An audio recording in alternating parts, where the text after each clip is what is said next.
Si tu veux recevoir des visions et tu veux entendre la voix de Dieu, la première des choses, tu dois croire que Dieu existe. Tu dois croire que lorsque tu pries, tu parles à quelqu'un. Parce que si tu ne crois pas qu'il existe, alors celui qui n'existe pas ne peut parler. Tout commence par la foi en son existence. Et je t'assure que c'est un Dieu vivant. 2, tu dois croire que Dieu parle. Parce que tu peux croire qu'il existe, mais tu ne crois pas qu'il parle. Et toute la Bible nous révèle un Dieu qui parle. Dieu existe, mais il n'existe pas seulement. Il parle aussi. Un autre secret. Tu dois savoir qu'il parle de plusieurs manières. Il peut te parler par une vision. Tu ne dors pas. Comme ça, tes yeux s'ouvrent et tu vois. Il peut te parler dans le songe, où tu dors et il te parle. Il peut te parler par une voix audible, dehors, un oracle, et tu l'entends. Il peut te parler par une voix, dedans, à l'intérieur de ton esprit. Il peut te parler par une conviction. Tu es seulement convaincu à 200%. Il peut te parler par la paix, par la joie. Il peut te parler par une prédication, par un enseignement. Il peut te parler par les signes et les circonstances. Il peut te parler par un conseil de quelqu'un. Il peut te parler par un verset biblique. Il peut te parler par un livre. Il a plusieurs manières de parler. Dieu parle de plusieurs manières, mais c'est nous qui ne prendrons pas garde.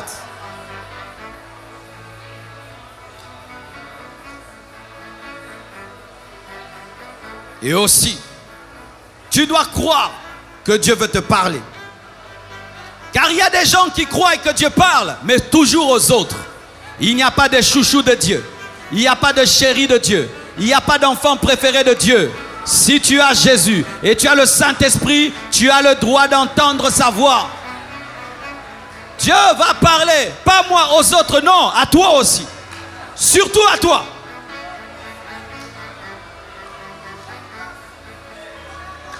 Il faut aussi que tu enlèves la peur. Il y a des gens qui ont peur d'entendre la voix de Dieu. Il y a des gens qui ont peur de voir des visions. Il y a des gens qui ont peur d'avoir des extases, des expériences. N'aie pas peur, c'est ton Père. N'aie pas peur, c'est ton Père. N'aie pas peur, c'est ton Père. N'aie pas peur, c'est ton Père. N'aie pas peur, c'est ton Père.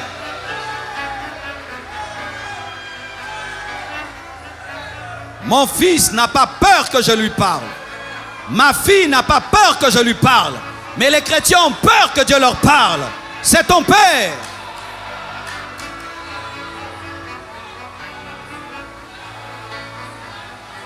Pour terminer, tu dois désirer ardemment qu'il te parle. Tu dois soupirer après sa voix, soupirer après ses visions. Tu dois désirer ardemment sa direction. Tu dois le vouloir de tout ton cœur. Car Dieu ne se révèle que là où il est désiré. Dieu ne se manifeste que là où il est désiré. Lorsqu'on ne le désire pas, Dieu ne se manifeste pas. Tu dois le désirer de tout ton cœur.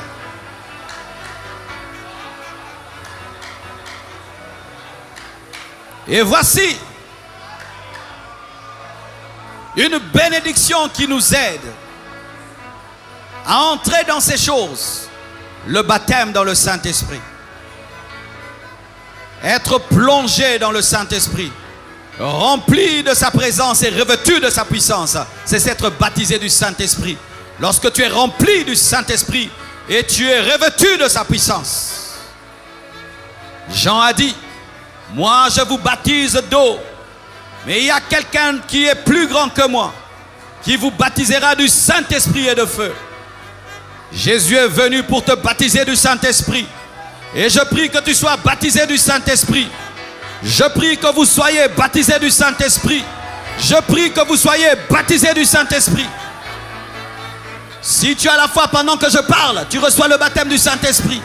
Même toi qui nous suis à la télévision, sur Internet, si tu as la foi, tu vas être baptisé du Saint-Esprit et tu vas parler en d'autres langues. Quand il y a le baptême du Saint-Esprit, il y a aussi le signe du parler en d'autres langues. C'est quoi le parler en langue? Le parler en langue, c'est la langue des anges. C'est la langue des anges. C'est la langue des anges. Un homme qui parle la langue des anges. Tu peux parler la langue des anges. Comment ça vient? Comment le parler en langue vient? Le parler en langue vient, tu sens une plénitude, une plénitude, une plénitude, une plénitude, une plénitude, une plénitude, une plénitude, une plénitude, une plénitude. Et cette plénitude commence à contrôler maintenant ta bouche. Ça commence à contrôler ta bouche. Tu ne sais plus parler français, tu ne sais plus parler lingala, tu ne sais plus parler anglais. Ça te dirige dans une langue que tu ne connais pas. Ramababa, rababa. Il n'y a pas une école pour parler en langue. Tu dois seulement croire, désirer. Et pendant que tu vas prier, la plénitude du Saint-Esprit va venir en toi. Et tout d'un coup, tu vas commencer à parler une nouvelle langue. Et n'aie pas honte de parler. N'aie pas peur de parler. Quand ça vient, parle. C'est plus que l'anglais. C'est plus que le russe. C'est plus que le français. C'est la meilleure langue de toute la terre. C'est la langue que nous allons parler au ciel. Oui, c'est la langue que nous allons parler au ciel. Michael parle en langue. Gabriel parle en langue. Donc Dieu parle en langue. Qui leur a appris cette langue? La langue du ciel, c'est la langue. Parler en langue, c'est ça la langue que nous parlerons. Comment un Congolais, un Chinois vont parler tous. Tous nous parlons la même langue. Des anges sur la terre. Et nous parlerons la même langue au ciel. Le parler en langue est un déclencheur des dons spirituels. Le baptême d'eau est un déclencheur du baptême dans le Saint-Esprit. Le baptême d'eau ouvre la porte au baptême du Saint-Esprit. Et le baptême du Saint-Esprit ouvre la porte aux dons spirituels. Regardez dans la parole. C'est vrai, il y a des exceptions. Des personnes qui étaient baptisées du Saint-Esprit avant le baptême d'eau, comme Corneille. Mais vous allez voir, la plupart des temps, les personnes qui ont été baptisées de l'Esprit ont d'abord été baptisées d'eau, ensuite été baptisées du Saint-Esprit. Et quand les personnes étaient baptisées du Saint-Esprit, on les entendait parler en langue et prophétiser. Pour dire quoi? Le baptême d'eau ouvre la porte au baptême du Saint-Esprit et le baptême du Saint-Esprit ouvre la porte aux dons spirituels. Désirez le baptême du Saint-Esprit. Et si tu n'es pas encore baptisé d'eau, au nom de Jésus, après le culte, va chercher les serviteurs de Dieu et qu'il y ait un programme de baptême pour toi parce que tu dois accomplir toute la parole de Dieu.